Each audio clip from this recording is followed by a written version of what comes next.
Patriarcado. Del borde al centro. Disciplinamiento, territorialidad y crueldad en la fase apocalíptica del capital. Por Rita Laura Segato. La historia de la esfera pública es la historia del patriarcado. La intervención colonial del pasado y del presente en lo que he llamado el mundo aldea, Segato 2015 A y B, ha terminado por minorizar todo lo que respecta a las mujeres. La palabra minorización que utilizo conjuga una serie de aspectos que afectan la representación de las mujeres y de la posición femenina, con sus predicados en el pensamiento de la sociedad. Minorizar alude aquí a tratar a la mujer como menor y también a arrinconar sus temas al hábito de lo íntimo, de lo privado y en especial de lo particular, como tema de minorías y en consecuencia como tema minoritario. Esas dimensiones todas están vinculadas al tránsito de nuestras sociedades, de los pueblos que habitan los territorios nacionales de nuestro continente, a la modernidad siempre colonial. Este tránsito fue primero impulsado por el proceso de la conquista y la colonización conducido por la metrópoli ultramarina y posteriormente por la administración del Estado construido por las élites criollas. Sin temor a equivocarnos, este proceso también puede ser descrito como criollización. Ese tránsito a la colonialidad, modernidad interventora en la vida del mundo aldea, esa expansión del frente estatal empresarial mediático cristiano que se amplía vertiginosamente en el presente, tiene un impacto masivo en las relaciones interpersonales y en la organización de las relaciones de género en las sociedades que permanecen regidas por patrones comunitarios y colectivistas de la convivencia o en las cuales todavía puede ser encontrado el tejido comunitario, si no ileso, por lo menos reconocible y vital, y que a su paso integra a la masividad de la ciudadanía nacional. Defiendo aquí que comprender las transformaciones del sistema de género, la historia de la estructura patriarcal arroja una luz indispensable para entender el giro social introducido por la modernidad como un todo. Si leemos adecuadamente lo que ese tránsito significó y la forma en que la intervención reacomodó y perjudicó las jerarquías preexistentes, comprenderemos una cantidad de fenómenos del presente que afectan a toda la sociedad y que están muy lejos de constituir apenas el problema de la mujer. En concordancia con esta propuesta está mi permanente insistencia en que los feminismos, así como todos los otros frentes del movimiento social, cometen un gran equívoco tanto político como epistemológico, o en otras palabras, un error teórico-político de inestimables consecuencias negativas al guetificar sus temas, tanto en el campo del análisis como en el campo de la acción. Como he afirmado en Las estructuras elementales de la violencia, Segato 2003, es en los géneros que se trasviste una estructura subliminal, en sombras que es la relación entre posiciones marcadas por un diferencial de prestigio y de poder. Ese crisol jerárquico y explosivo se transpone en la primera escena de nuestra vida bajo las formas hoy maleables del patriarcado familiar, y luego se transpone a otras relaciones que organiza a imagen y semejanza, las raciales, las coloniales, las de las metrópolis con sus periferias e interiores, entre otras. En ese sentido, la primera lección de poder y subordinación es el teatro familiar de las relaciones de género, pero como estructura la relación entre sus posiciones se replica ad infinitum y se revisita y ensaya en registros del diferencial de poder y valor de los más diversos. El mundo que el frente colonial y más tarde colonial estatal interviene, invade, es un mundo en el que los géneros ocupaban dos espacios diferentes de la vida social. En ese sentido, como se ha dicho muchas veces, la estructura de ese mundo era dual y conducida por una reciprocidad férrea vinculante. Lo dual es una de las variantes de lo múltiple y entre los términos de una dualidad hay tránsitos y es posible la conmutabilidad de posiciones.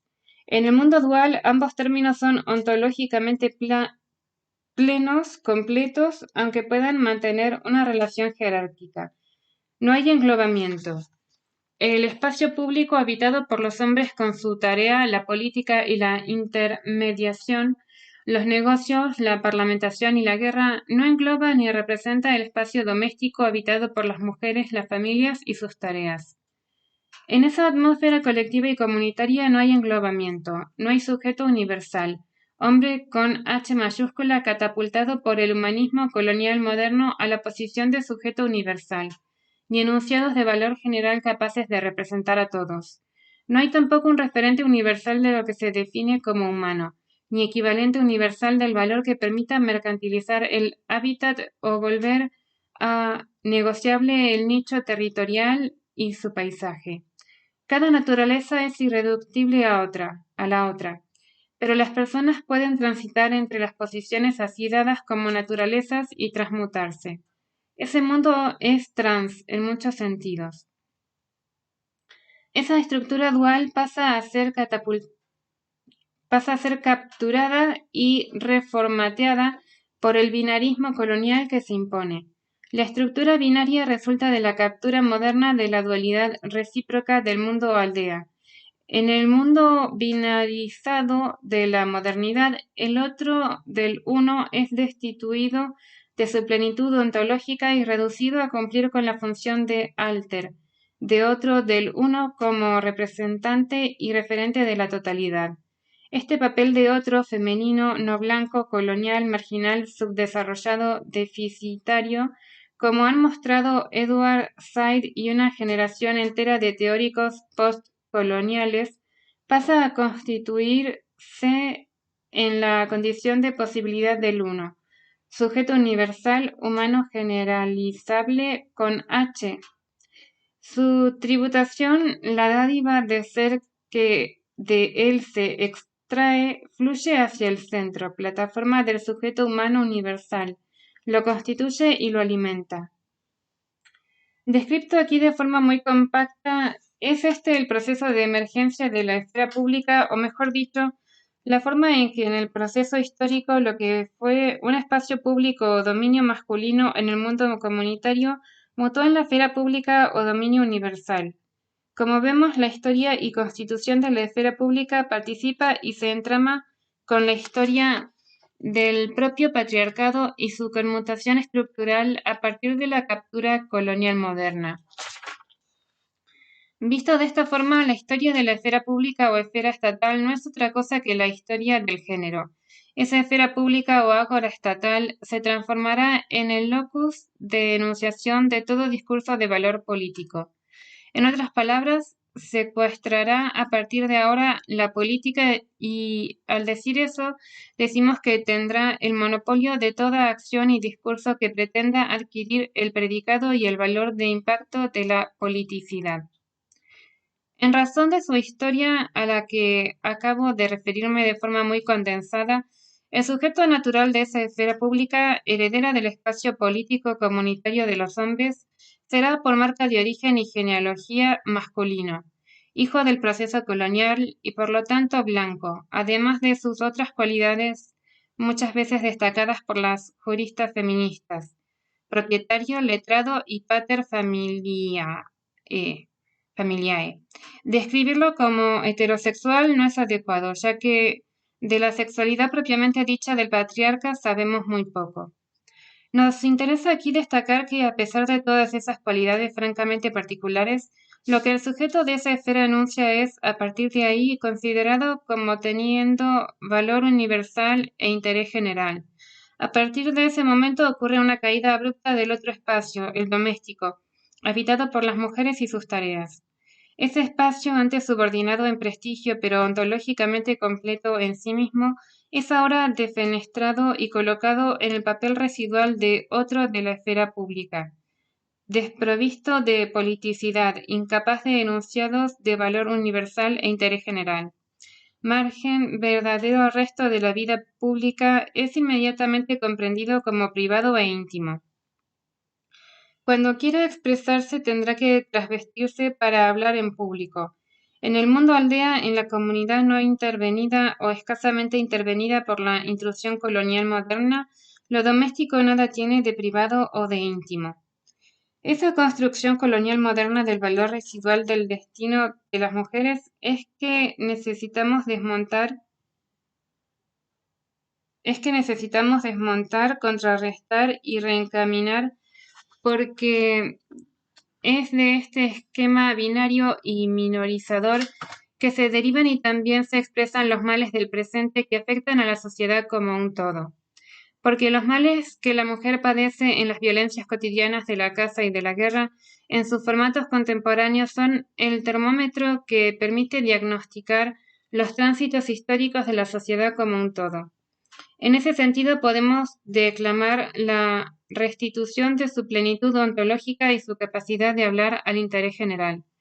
En los 70 lo intentamos diciendo lo privado es político, que fue la consigna feminista de entonces y que en el presente nos lleva a la lucha por leyes y políticas públicas sin que consigamos llegar muy lejos por ese camino.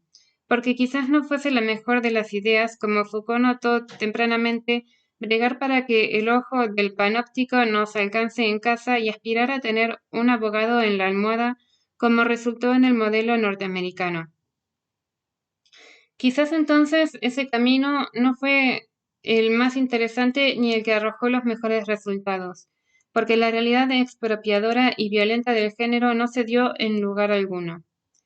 Ensayar, por lo tanto, un gesto de desconfianza con relación a la esfera pública por su estirpe apenas disimulada y tratar de visualizar un nuevo tránsito que sea capaz de desmontar el uno universal que ella instaura y al hacerlo pluralice los mundos, es un camino promisor, pues ese sujeto, uno de los enunciados de valor universal e interés general, en su lecho binario y autorreferido, no es otro que el de la mala ruta de las democracias del presente en nuestro continente que peligrosamente se encaminan hacia la dictadura de las mayorías.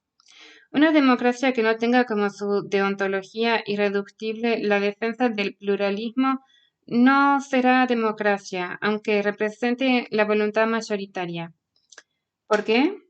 Porque su polo conductor será esa esfera arquitectada por una estructura binaria donde las variedades de sujetos diferenciados y minorizados, as, mujeres, los jóvenes y niños, los negros, los indios y todos aquellos practicantes de modalidades no normativas de la sexualidad, etc., pasan a ser alteridades y anomalías del uno en el imaginario colectivo y deben realizar un esfuerzo de transvestismo para hablar en el idioma de la política, ahora secuestrada por el campo estatal.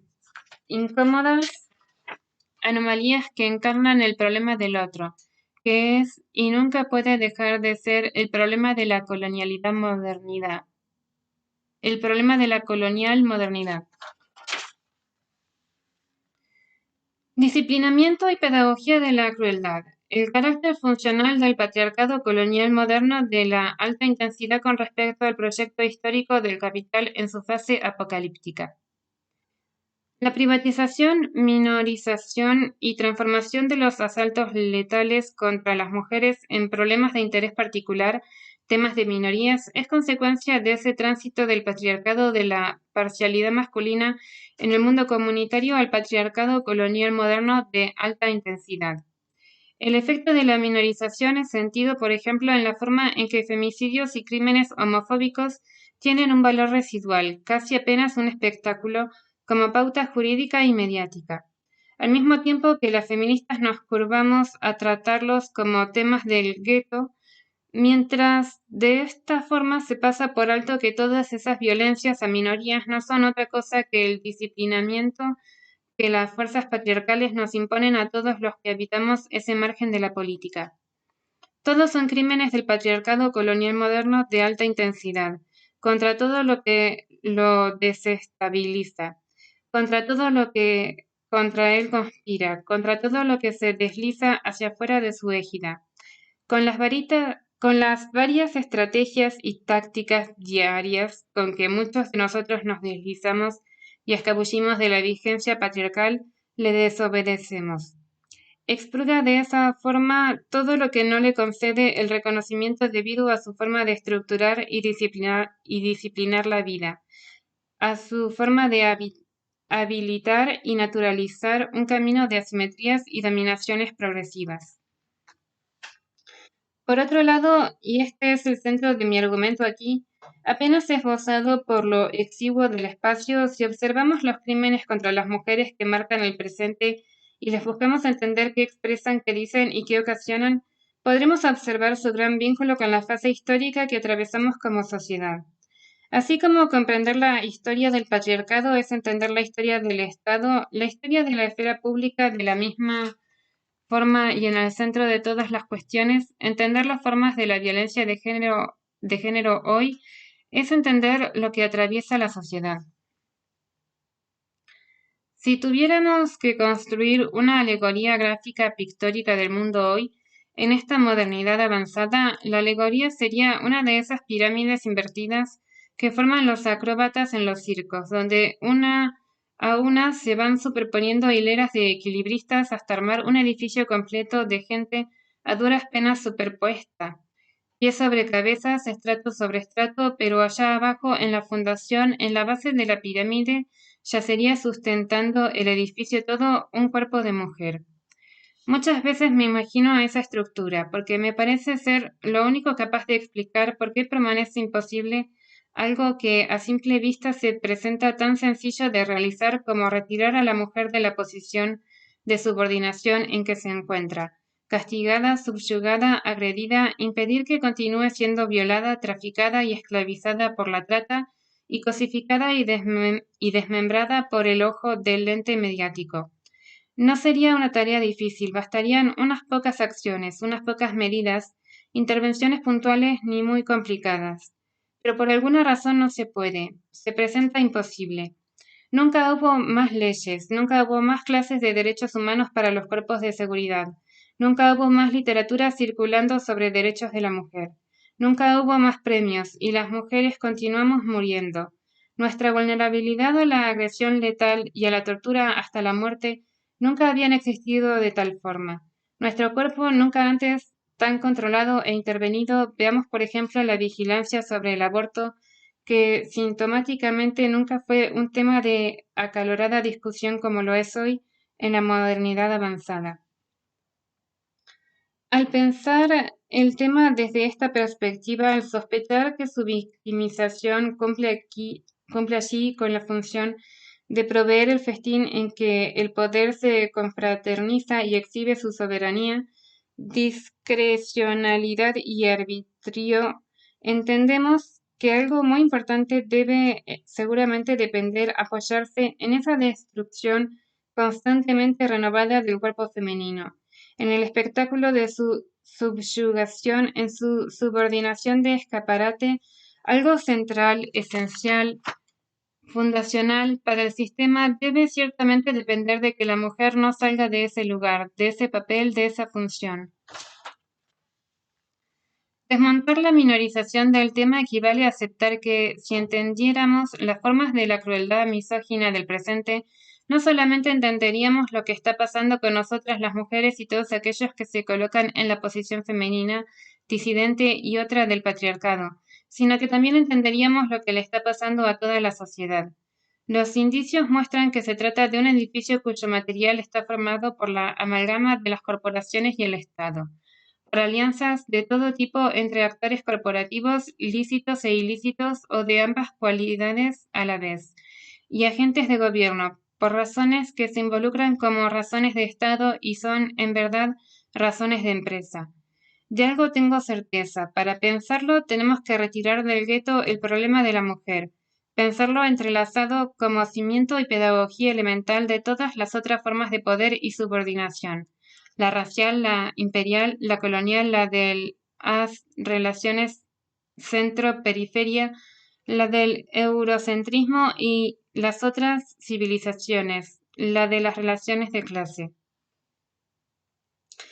En un mundo en el que aproximadamente la mitad de la riqueza se encuentra concentrada en manos del 1% de sus habitantes y la otra mitad en el restante 99%, en el que 62 personas son dueñas de riqueza igual a la que posee la mitad más pobre del planeta, en el que 1% de la población de los Estados Unidos es dueña de la totalidad de la tierra utilizable de ese inmenso país, y apenas 9 familias son propietarias de toda la extensión de la costa marítima chilena, en el que el correlato de la financiarización del capital es la más contundente de todas las formas de propiedad, el acopio, la concentración de la tierra en pocas manos, el neorrentismo y la patrimonialización creciente de la gestión estatal, ya no podemos hablar de mera desigualdad, como hacíamos en los años 70, sino que el tema hoy es la dueñidad, en el sentido muy preciso de que el pequeño grupo de los propietarios son dueños de la vida y de la muerte en el planeta, y sujetos discrecionales y arbitrarios de un poder nunca conocido anteriormente, que vuelve ficcional la idea de democracia y de república. En este nuevo mundo, la noción de un orden del discurso estructurado por la colonialidad del poder se vuelve insuficiente y de ese patrón emerge nuda y cruda la práctica del barrido de los pueblos de los territorios de ocupación tradicional o ancestral. De la colonialidad se consuma un retorno a la conquistualidad, sin los amarres o arrestos que por lo menos en alguna medida y en algunos casos la presencia de la Iglesia le impuso a la avidez colonial. Gott 2002. En este contexto histórico, la compasión, la empatía, el arraigo local y comunitario y todas las devociones a formas de lo sagrado capaces de sustentar vínculos colectivos sólidos operan en disfuncionalidad con el proyecto histórico del capital, que desarraiga, globaliza los mercados, rasga y deshilacha los tejidos comunitarios, donde todavía existen, se enseña con sus jirones resistentes, nulifica las marcas espaciales de cuño tradicional sagrado que obstaculizan la captura de los terrenos por el referente universal monetario y mercantil. Impone la transformación de oikonomias de producción doméstica y circuitos de mercado local y regional en una única economía global. Introduce el consumo como meta antagónica por excelencia con respecto a las formas de felicidad vincular de la vida comunitaria. Debe ser por eso que una estrategia central de las guerras contemporáneas, guerras ya no entre estados, guerras de un alto grado de informalidad en América Latina y Medio Oriente, es la estrategia de la profanación. Segato 2014, Caldor 2012. Considero que Chile y Qatar proporcionan los dos modelos que exponen las tendencias de la presente fase apocalíptica del proyecto histórico del capital. Chile con la aplicación ortodoxa de la receta de Milton Friedman que conduce a un régimen societario regido por el mercado. La tristeza que impregna la sociedad chilena es frecuentemente asociada por la propia gente al efecto de precariedad que ese modelo le imprime a la vida, en un sentido del término precariedad que lo desvincula de la idea de pobreza o carencia, para significar con precisión precariedad de la vida vincular, destrucción de la solidez y estabilidad de las relaciones que arraigan, localizan y sedimentan afectos y cotidianos. La experiencia de intemperie y desprotección se apodera así de una nación. Qatar, por otro lado, epitomiza el fenómeno de un gobierno de propietarios, y la extensión territorial de la nación se confunde con la idea de un inmueble. La abstracción estatal no existe y el Estado es neta y literalmente patrimonial, un Estado de dueños. En América Latina, el patrimonialismo constitutivo de las repúblicas criollas corre un serio peligro de catarización. La reprimarización de la producción, la megaminería, la agricultura extractivista son los correlatos del régimen absolutista de mercado y de la fusión del poder político con la dueñidad. De allí resulta la agresión al ser humano y a su medio en forma extrema, sin dejar más que restos al final. Intemperie progresiva de la vida, mercadeo de todo y reserva de seguridad exclusiva para los propietarios y los controladores de los mecanismos de Estado. Radicalización del despojo, etnocidio, genocidio y conquistualidad. La crueldad para tanto se ensaya y practica, se entrena en la hazaña destemida e impune aplicada sobre el cuerpo de la mujer y de los jóvenes como en Ayotzinapa, cuerpos que no representan la al antagonista bélico, sujetos que no corresponden al soldadito de la corporación armada enemiga. El terror de Estado de las dictaduras ha dejado paso a un terror difuso que se instala capilarmente en la sociedad. Hablé de las nuevas formas de guerra que en nuestro continente son guerras represivas o guerras mafiosas, o quizás más exactamente un mixto entre ambas, como un golpe que nos llega desde otro lugar, desde una segunda realidad. Segato 2014. Creo ser posible hablar de una nueva forma del terror asociada a lo que he llamado aquí intemperie y que no sería otra cosa que un limbo de legalidad, una expansión no controlable de las formas paraestatales del control de la vida. La contastas- la constra- la constatación para muchas personas de que el control estatal y la protección del Estado, así como las leyes republicanas son, y quién sabe han sido siempre una ficción, un sistema de creencias, una fe proveedora de una gramática estable para la interacción social y los límites de la conducta humana. Es posible que las dictaduras hayan terminado cuando ya habían preparado el terreno para las nuevas formas del terror.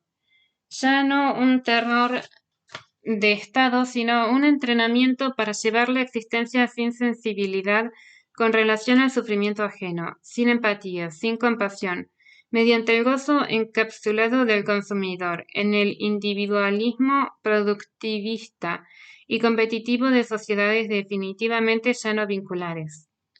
Defendí por mucho tiempo la separación de los feminicidios íntimos de los feminicidios públicos bélicos. Hoy la lección de la guerra informal paraestatal en sus varias formas ha entrado en las casas y el umbral de sufrimiento empático se ha retirado. En Guatemala la guerra dejó una secuela de hogares indígenas y campesinos ultraviolentos. Atención, no fue al contrario como sostiene un cierto pensamiento feminista eurocéntrico y colonial. Es decir, la violencia sexual y feminicida no pasó de los hogares a la guerra interna. Su derrotero fue el inverso. En los días de hoy, como demuestran una serie de casos en todo el continente, el crimen íntimo pasa a tener características de crimen bélico. La desova de la víctima al aire libre, en las zanjas basurales y alcantarillas, la espectacularidad de los asesinatos que han pasado a perpetrarse en lugares públicos. También hablan de ese terror difuso de las ejecuciones sumarias, extrajudiciales y a manos de agentes estatales, que aumentan cada día en América Latina sin explicación, agrediendo la lógica, la gramática que permite tener una expectativa estabilizada de mi relación con los otros.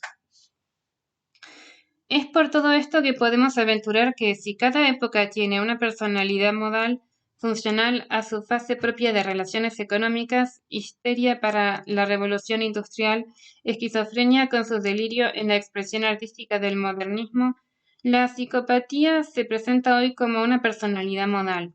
La personalidad psicopática parecería ser hoy la estructura de personalidad más adaptativa para operar de forma funcional en el orden de la fase apocalíptica del capital. El perfil psicopático, su ineptitud para transformar el derrame hormonal en emoción y afecto, su necesidad de ampliar constantemente el estímulo para alcanzar su efecto, su estructura definitivamente no vincular, piel insensible al dolor propio y consecuentemente y más aún al dolor ajeno, enajenamiento. Encapsulamiento, desarraigo de paisajes propios y lazos colectivos. La relación instrumental y cosificada con los otros parece lo indispensable para funcionar adecuadamente en una economía pautada al extremo por la deshumanización y la ausencia de límites para el abordaje rapiñador sobre cuerpos y territorios, dejando solo restos. Es así que una pedagogía de la crueldad se presenta como el criadero de personalidades psicopáticas funcionales a esta fase apocalíptica del capital. Buscaba al concluir este breve ensayo un ejemplo que pudiera, si no comprobar, por lo menos permitirme argumentar mi idea del abrupto decrecimiento de la empatía en concordancia y funcionalidad con una época. Recordé un clásico del cine británico que indica que mi apuesta puede ser acertada. Se trata de La Naranja Mecánica, película de 1971, precedida por la novela homónima de Anthony Burgess, inspirada por la violación por soldados americanos sufrida por la esposa del autor en Londres durante la Segunda Guerra. La Naranja Mecánica, dirigida por Stanley Kubrick y actuada de forma inolvidable por Malcolm McDowell, fue una de las películas más censuradas de la historia del cine en una variedad de países, inclusive en la propia Inglaterra. En ella se suceden escenas de golpizas, violaciones, asesinatos y un feminicidio. Alex, el personaje central, pasa de la total ausencia de empatía como victimario a un estado de empatía y vulnerabilidad al sufrimiento ajeno, logrado por medio de un tratamiento psiquiátrico experimental que lo transforma en víctima. No hay posición intermedia, pero lo más extraordinario del caso es, 40 años después de su estreno y como el propio McDowell ha reconocido, 2009, la impresionante desaparición de aquel espanto con que los públicos recibieron esta obra, claro indicio de la naturalización de la personalidad psicopática y de la violencia, en especial de la violencia contra la mujer. Secuencia central de la naranja. Se trata de un signo incontestable del proceso de los tiempos y del modo de vida que se ha impuesto en el capitalismo tardío, en que el sufrimiento y la agresión al cuerpo de las mujeres y la banalización o naturalización de esa violencia es un termómetro de la empatía decreciente adaptativa a las formas de explotación vigentes.